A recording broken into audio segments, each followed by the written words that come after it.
ಮೀನು ಸಾರು ಮಾಡಬೇಕಾದ ಸಾಮಗ್ರಿಗಳು: ಈರುಳ್ಳಿ, ಬೆಳ್ಳುಳ್ಳಿ, ಟೊಮೊಟೊ.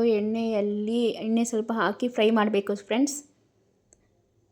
ಫ್ರೈ ಮಾಡಬೇಕು, ಹಸಿ ವಾಸನೆ ಹೋಗೋವರೆಗೂ ಚೆನ್ನಾಗಿ ರೋಸ್ಟ್ ಮಾಡಬೇಕು.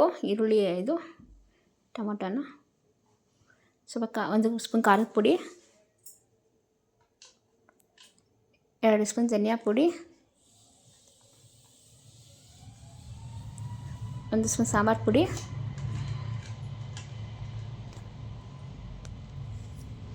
ನಿಂಬೆಹಣ್ಣು, ಹುಣಸೆಹಣ್ಣು, ತೆಂಗಿನಕಾಯಿ ಕಟ್ ಮಾಡಿ ತೆಂಗಿನಕಾಯಿ ಹಾಕ್ಬೇಕು, ಸ್ವಲ್ಪ ಕೊತ್ತಂಬರಿ ಸ್ವಲ್ಪ,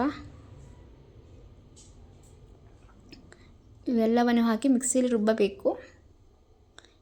ಕಾದ ನಂತರ ಎಣ್ಣೆಯನ್ನು ಹಾಕಿಬಿಟ್ಟು ಮಸಾಲೆಯನ್ನು ಎಣ್ಣೆಯಲ್ಲಿ ಫ್ರೈ ಮಾಡಬೇಕು.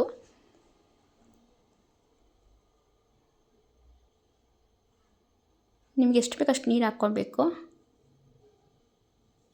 ಸಾರು ಮೀನು ಚೆನ್ನಾಗಿ ಫ್ರೈ ತೊಳಿಬೇಕು. ಸಾರು ಚೆನ್ನಾಗಿ ಕುದ್ಮೇಲೆ ಮೀನು ಹಾಕಬೇಕು. ಮಸಾಲೆ ವಾಸನೆ ಎಲ್ಲ ಉಪ್ಪು ಹಾಕಿ 10 ನಿಮಿಷ ಬೇಯಿಸ್ಬೇಕು. ಬೇಯಿಸಿದ್ಮೇಲೆ